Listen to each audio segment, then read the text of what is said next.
ಓಂ ಶ್ರೀ ಗುರುಭ್ಯೋ ನಮಃ ಹರಿ ಓಂ. ಓಂ ನಮಸ್ತೆ ಗಣಪತಯೇ ತ್ವಮೇವ ಪ್ರತ್ಯಕ್ಷಂ ತತ್ತ್ವಮಸಿ ತ್ವಮೇವ ಕೇವಲಂ ಕರ್ತಾಸಿ ತ್ವಮೇವ ಕೇವಲಂ ಧರ್ತಾಸಿ ತ್ವಮೇವ ಕೇವಲಂ ಹರ್ತಾಸಿ ತ್ವಮೇವ ಸರ್ವಂ ಖಲ್ವಿದಂ ಬ್ರಹ್ಮಾಸಿ ತ್ವಂ ಸಾಕ್ಷಾದಾತ್ಮಾಸಿ ನಿತ್ಯಂ ಋತಂ ವಚ್ಮಿ ಸತ್ಯಂ ವಚ್ಮಿ ಅವತ್ವಂ ಮಾಂ ಅವವಕ್ತಾರಂ ಅವಶ್ರೋತಾರಂ ಅವಧಾತಾರಂ ಅವಧಾತಾರಂ ಅವಾನೂಚಾನಮವಶಿಷ್ಯಂ ಅವಪಶ್ಚಾತ್ತಾತ್ ಅವಪುರಸ್ತಾತ್ ಅವೋತ್ತರಾತ್ತಾತ್ ಅವದಕ್ಷಿಣಾತ್ತಾತ್ ಅವಚೋರ್ಧ್ವಾತ್ತಾತ್ ಅವಾಧರಾತ್ತಾತ್ ಸರ್ವತೋ ಮಾಂ ಪಾಹಿ ಪಾಹಿ ಸಮಂತಾತ್. ತ್ವಂ ವಾङ्ಮಯಸ್ತ್ವಂ ಚಿನ್ಮಯಃ ತ್ವಮಾನಂದಮಯಸ್ತ್ವಂ ಬ್ರಹ್ಮಮಯಃ ತ್ವಂ ಸಚ್ಚಿದಾನಂದಾದ್ವಿತೀಯೋऽಸಿ ತ್ವಂ ಪ್ರತ್ಯಕ್ಷಂ ಬ್ರಹ್ಮಾಸಿ ತ್ವಂ ಜ್ಞಾನಮಯೋ ವಿಜ್ಞಾನಮಯೋऽಸಿ ಸರ್ವಂ ಜಗದಿದಂ ತ್ವತ್ತೋ ಜಾಯತೆ ಸರ್ವಂ ಜಗದಿದಂ ತ್ವತ್ತತ್ತಿಷ್ಠತೆ ಸರ್ವಂ ಜಗದಿದಂ ತ್ವಯಿ ಲಯಮೇಷ್ಯತೆ ಸರ್ವಂ ಜಗದಿದಂ ತ್ವಯಿ ಪ್ರತ್ಯೇತೆ. ತ್ವಂ ಭೂಮಿರಾಪೋ ನರೋ ನಿಲೋ ನಭಃ ತ್ವಂ ಚತ್ವಾರಿ ವಾಕ್ಪದಾನಿ ತ್ವಂ ಗುಣತ್ರಯಾತೀತಃ ತ್ವಂ ಅವಸ್ಥಾತ್ರಯಾತೀತಃ ತ್ವಂ ದೇಹತ್ರಯಾತೀತಃ ತ್ವಂ ಕಾಲತ್ರಯಾತೀತಃ ತ್ವಂ ಮೂಲಾಧಾರಸ್ಥಿತೋऽಸಿ ನಿತ್ಯಂ ತ್ವಂ ಶಕ್ತಿತ್ರಯಾತ್ಮಕಃ ತ್ವಾಂ ಯೋಗಿನೋ ಧ್ಯಾಯಂತಿ ನಿತ್ಯಂ ತ್ವಂ ಬ್ರಹ್ಮಾ ತ್ವಂ ವಿಷ್ಣುಸ್ತ್ವಂ ರುದ್ರಸ್ತ್ವಮಿಂದ್ರಸ್ತ್ವಮಗ್ನಿಸ್ತ್ವಂ ವಾಯುಸ್ತ್ವಂ ಸೂರ್ಯಸ್ತ್ವಂ ಚಂದ್ರಮಾಸ್ತ್ವಂ ಬ್ರಹ್ಮ ಭೂರ್ಭುವಸ್ಸು ವರೋಂ.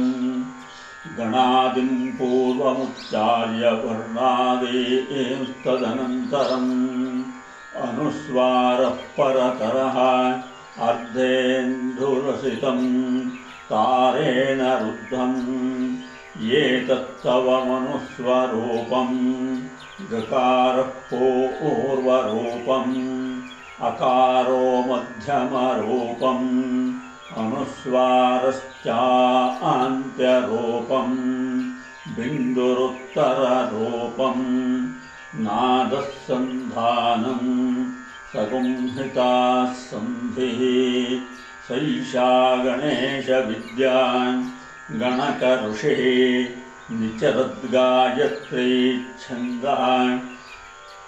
ಶ್ರೀ ಮಹಾಗಣಪತಿರ್ದೇವತಾ. ಓಂ ಗಂಗಣಪತಯೇ ನಮಃ. ಏಕದಂತಾಯ ವಿದ್ಮಹೇ ವಕ್ರತುಂಡಾಯ ಧೀಮಹಿ ತನ್ನೋ ದಂತಿಃ ಪ್ರಚೋದಯಾತ್. ಏಕದಂತಂ ಚತುರ್ಹಸ್ತಂ ಪಾಶಮಂಕುಶಧಾರಿಣಂ ರದಂ ಚ ವರದಂ ಹಸ್ತೈ ಬಿಭ್ರಾಣಂ ಮೂಷಕಧ್ವಜಂ ರಕ್ತಂ ಲಂಬೋದರಂ ಶೂರ್ಪಕರ್ಣಕಂ ರಕ್ತವಾಸಸಂ ರಕ್ತಗಂಧಾನುಲಿಪ್ತಾಂಗಂ ರಕ್ತಪುಷ್ಪೈಃ ಸುಪೂಜಿತಂ ಭಕ್ತಾನುಕಂಪಿನಂ ದೇವಂ ಜಗತ್ಕಾರಣಮಚ್ಯುತಂ ಆವಿರ್ಭೂತಂ ಚ ಸೃಷ್ಟ್ಯಾದೌ ಪ್ರಕೃತೇಃ ಪುರುಷಾತ್ ಪರಂ. ಏವಂ ಧ್ಯಾಯತಿ ಯೋ ನಿತ್ಯಂ ಸ ಯೋಗಿ ಯೋಗಿನಾಂ ವರಃ. ನಮೋ ವ್ರಾತಪತಯೇ ನಮೋ ಗಣಪತಯೇ ನಮಃ ಪ್ರಮಥಪತಯೇ ನಮಸ್ತೆ ಅಸ್ತು ಲಂಬೋದರಾಯೈಕದಂತಾಯ ವಿಘ್ನನಾಶಿನೇ ಶಿವಸುತಾಯ ಶ್ರೀ वरवरदमूर्तये नमः।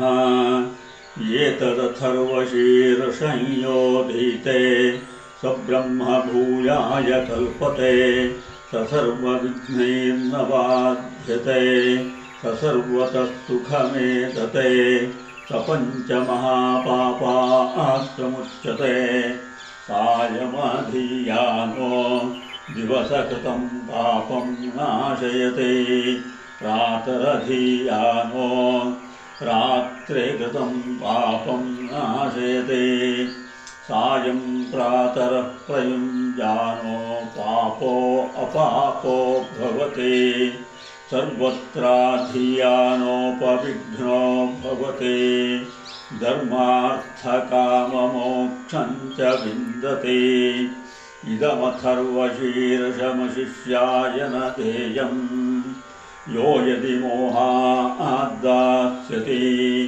स पापीयान् भवति सहस्रावर्तनाद्यव्यं काममधीते तं तमनेन साधयेत् अनेन गणपतिमभिषिञ्चते स वा आत्मे भवते चतुर्थ्यान्मनसं जपते स विद्यावान् भवते इत्यथर्वणवाक्यं ब्रह्माद्यावरणं विद्यानभिवेदि कदाचनेते यो दूर्वाङ्कुरैर्यजते स वैश्रवणनोपमो भवते यो राजैर्यजते स यशोवान् भवते स मेधावान् भवते यो मोदकसहस्रेण यजते स वाञ्छितफलमवाप्नोति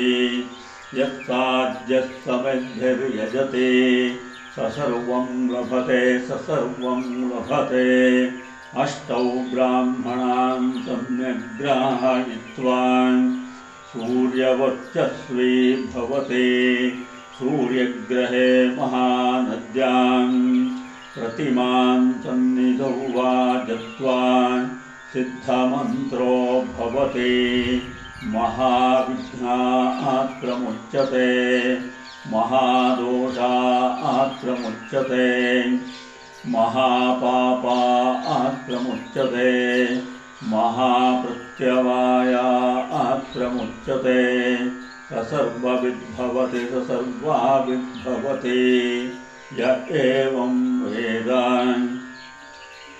इत्योपनिषत्। ॐ शान्तिः शान्तिः शान्तिः।